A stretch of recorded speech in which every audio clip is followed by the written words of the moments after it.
down. Max Verstappen, you are a four-time world champion. Oh my God, what a season.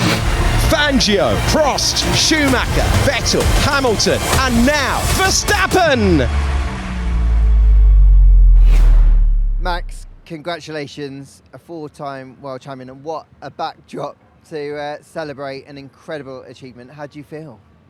Yeah, I'm feeling a lot of emotions right now. It's been a long season, tough season as well. A lot of good races, but also a lot of tough races at the same time, and a lot of moments where, as a team, we had to stick together and fine-tune a lot of bits in tough times. And it's not always been easy, but we remain calm and focused, to the end goal. And also as a team in race weekends where we're clearly off pace, we still really maximized or even overperformed in some races, and that definitely made the difference. I mean, of course, in terms of enjoyment, last year was a lot nicer, but this one I definitely value very high because of everything that has happened throughout the year, the difficulties that we had. I think I'm very proud of everyone in the team as well, how they performed. There's a lot of pressure on everyone, to deliver and do their job. And it's same for me, it's sitting in the car, but I also know everyone back at the factory, back here, like they always want to win, they want to do the best they can. And when you have tough moments, it's not easy. But we pulled through, and it's definitely an incredible feeling, to be sitting here and be crowned champion. Just how much pressure was there this year? Because you've talked about those moments where the car was a difficult one to drive. You had the challenge of McLaren and Ferrari coming after you. It really must have ramped up. Yeah, no, for sure. But the pressure is over there. I put a lot of pressure on myself. I always want to do the best I can, try to optimize performances. And then, of course, when we were in a tough moment and they were catching and they were, taking points away, it was about just trying to keep calm, trying to be focused and try to really extract the most out of it. And that's what we definitely did. How do you think you managed to do that, to keep calm? Because it's not easy. You're saying it as it's easy, but it's not, is it? Yeah, it's not, but I don't know. I never really talk about it with a lot of people. I don't talk to a lot of people anyway about it. I like to always solve issues by myself, in my own head. That can be positive or negative. It depends how you look at it. But it works for me. And throughout the year, of course, there are always a lot of thoughts going through your head, but I managed to solve them, and I'm very proud of it. So after that start to the season, 7 wins in 10, and things maybe started to go away a little bit, did it ever kind of feel like it wasn't going to happen? Was there ever a point where you thought, actually, we're falling too far back? Well, I mean, around Monza, it was very tough. I mean, I was like, if we have to continue like this, it's going to be a massive struggle. And also with the Constructors' Championship coming down, was not easy for everyone, I think. But I'm very proud of the way that we responded. And I also think that, once we understood the issue of the car, we started to implement changes and updates, and the car became more drivable. And especially from Austin onwards, I think we definitely picked up performance. Now here, like in Vegas, is a bit of a, weird race in a way because it's very cold and we just didn't get it together. Where suddenly Mercedes was just flying, where they were struggling a lot in the last 2 races. So it just shows you how quickly things can swing around if you nail the tires, if they work properly. And that's something that we still need to do better, I think, with this year's car. And hopefully, of course, with the learnings that we have from this year's car and the know-how from last year, we can build a better Challenger next year. Does it feel like Red Bull are responding well when there are problems? Because it has felt like that, and we haven't had many problems in recent years, but this year when something's gone wrong, it felt like there's been a quick reaction. Yeah, we did, but I still think there's a lot of room for improvement in a lot of areas, and we'll focus on that for next year. Some things that we know that we're limiting this year, we'll try to rectify anyway for next year. But I still think next year, of course, is going to be a massive fight between a lot of teams. How much did that weekend in Brazil last time out really kind of make you realise maybe that after such a tough run, the good times are going to come back again? Well, I'm looking at it now. I'm very happy that it rained. Yeah, I bet. So it's like, thank you very much. Because I mean, I love driving in the rain. I feel always very confident. But of course, the win from 17, I also didn't think was possible. But that definitely turned the championship around for me, and basically sealed it. That was it. That was, for me, that was the round where I knew that it was done. So in that moment in time, I know you don't want to be super confident ever because anything can happen, but there was a moment where you did genuinely feel that. When I crossed the line, I knew that Unless I severely F up, but that rarely happens. I knew that was the race. Now it's done. You've had a few bad days this year, but I feel like when you've had bad days, you've always got the most out of it. You don't really have proper bad days. Do you think that's a real strength of yours? That is what you try to work on as a driver, to minimize your off days, because you're not a robot. You will always have days that you're a bit better, some days that it's a bit more of a struggle. And I think to try and find that consistency, that is key. When you've had those bad days, and maybe there were things obviously internally in the team that were difficult this year, the car obviously was difficult, your teammate wasn't always there to support you, and you never seemed phased. How do you do it? Try to remain calm when you're at the track, but also for me what works very well is when I go back home, I don't think about Formula One, unless I go back to the factory. Yeah. Of course, in the back of your head it's always there, but it's very important to be able to switch off, because if I think about Formula One every single day, you burn out. It's impossible. For me, that doesn't work. And it's important to have different challenges also in life. I'm very busy also with sim racing, and that is a nice distraction from Formula One. I want to make that a success as well. And, constantly being involved in those discussions as well with young talent, it's very exciting for me. And then, of course, when I go back to the factory, you fully dedicate your time to the team and trying to find improvements. And, of course, during the race weekends. But it's important also to find something else in your life to focus on. And that's besides, of course, your normal family life stuff. Of course. Do you think that might be the key to longevity, that kind of way that you are trying to balance the life? Because it seems like really mature, impressive approach to life. It works for me. Like, everyone is different, right? But it works for me. Of course, 24 races is a lot. Yeah. And I know that I cannot do that forever. I mean, I love racing. I love competing at the highest with so many incredible drivers. But there will be a day, of course, that I just want to relax a bit more. You only live once. Yeah. When you're at your end of 30s, early 40s, naturally your body is already declining a bit, right? And of course I can spend that in Formula One, but I also want to do other stuff to enjoy life and look back at, to at least maximize my lifetime on this planet. Of course, the ultimate goal, can you win 8 titles? Yeah, it would be amazing, yes. But on the other hand, it's not really necessary. I mean, there's so many more things that I want to do in life, and also just have a bit of fun, catch up with my family. Because I know that there will be a day, of course, that, nowadays, sometimes my dad or mom calls me and I'm like, I'm not busy, I'll call them back later. But I also know there will be a day that they are not calling me anymore, because they won't be here. And these kind of moments, it makes me realize that it's not all about racing and Formula One. And I want to spend time with them, because from when I was 4 years old, all of our lives, my family's life, has been dedicated to me and success and trying to get to Formula One, and at one point that's enough, and then you have to give back and spend more time with them, and at the end of the day that's way more important than all the success here. That's great. I mean, I love it. I love to be competitive. I love to win championships. I love to win races. But at one point, family again comes first, because people get older and you really have to savor those moments. Do you think you're nailing it at the minute? Are you kind of getting that balance? I am at the moment. I mean, I'm 27 years old, but there will be a time that it's enough. I mean, I will still be racing, but just at a lower intensity, let's say like that, because I know that if I, let's say, tell myself stop racing, I will go crazy, because I'm too competitive. I want to go out there, I want to challenge the very best in every single car, for now I'm very happy with what I'm doing, and I will try to do it as long as I can, that I enjoy it, and I feel like it's worth it as well. Now, you mentioned your parents, your family. Have you had a chance to chat to them yet? I know it's very busy after you won a World Championship. I still need to call my mom. I didn't call her yet. My sister as well, they've been a massive part of this journey as well. It's not always easy for them. We'll try to call them as soon as I'm done here.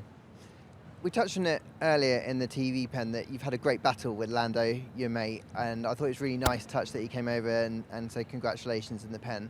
Just how have you found that battle this year with him, and that balance between being friends and being rivals, and actually both doing ultimately the thing you've both always wanted to do? Yeah, I mean, I spent, of course, quite a lot of moments with Lando before. So when I was already winning and he wasn't, and I always told him, like, your time will come. Stick to the process. I think you're in a good team environment. I happily invited him also to be my teammate at the time. I was like, if you want to win, you can come here as well. But yeah, I'm happy for him. He had a great season. Maybe not everything went his way this year, but that's just part of the road that you're on. You make mistakes, you learn from it. It's about how you bounce back from it. We are friends. Now, we are not best friends. Like, it's not like I call him, day to day. We have, both of us have our own best friends. Like, that's how you grow up, right? Yeah, of course. But we are friends. I have a lot of respect for him. And of course, the media sometimes, they ask some questions with a bit of how you say, like, it's a bit of a bit of a silly question. Okay. Or, and then, you give sometimes a bit of an answer because you're a bit pressured, you're in this championship fight. And sometimes I find it a bit unfair, where, Lando, for example, he gave a comment and then a lot of fans, they fall out over it. He's not respectful, or the other way around as well, from my side. We respect each other a lot. Of course, at times we are under a lot of pressure as well. And we had our moments together. We had some clashes and stuff like that. But at the end of the day, I think we can always look each other in the eye and appreciate what we're doing. We have a lot of respect on track, off track, and he's a great guy, honestly. Like, he's a great driver also, and I'm sure that also his time will come that he will win titles. You mentioned that respect. I thought it was really nice. He said today that he doesn't think you've got any weaknesses, just how good you're driving at the minute. Do you feel like you're driving at a really high level? Yeah, I mean, I don't feel like I have any weaknesses, and I will, of course, also never admit to it anyway. Yeah, that's good. I mean, I'm always very open-minded because I know that I can always be better, but I also know that it's very hard. I mean, I know maybe over a single weekend sometimes people can have unbelievable performances, but it's not always about a single performance. It's about how you can keep very good performance the whole year, and that has to do with a lot of stuff. I don't want to go into too much detail because I'm of course giving away stuff in a way. Yeah, of but course. as a driver, you have to be on top of your game every single time, and you need to find out what works for you, because every single driver is different in their approach. But you do have to understand what works for you, and I think I understood very well what works for me.